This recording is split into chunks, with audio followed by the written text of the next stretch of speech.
Sainte Chapelle, the Holy Chapel, is an architectural jewel box from the Gothic era. It's all that remains of a royal palace that once stood near the center of the Ile de la Cite, an island in the Seine River near the heart of Paris. Today, it's part of a government complex that includes the Palace of Justice. The chapel, commissioned by King Louis IX, was built in a relatively short period of time between 1238 and 1245. It was constructed to house sacred relics purchased from Venetian bankers who held them as collateral for a loan made to the Emperor of Constantinople.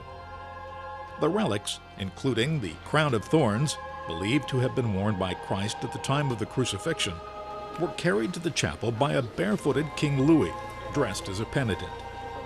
The crown is now kept in the nearby Notre Dame Cathedral on the opposite end of the island. Relics are not what draw people to the chapel today. It's the chapel itself, with its soaring walls of windows, the most beautiful example of 13th century stained glass in the entire world. The chapel was reserved for the royals. It stands atop a ground-level chapel used by other residents of the palace. The royal chapel was built in the Royonette style, characterized by the lightness of its superstructure and its soaring vertical lines.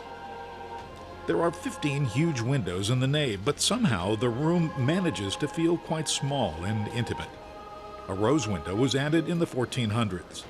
The chapel was heavily damaged during the French Revolution. Extensive restoration has brought it back to its original state. Most of the stained glass is original.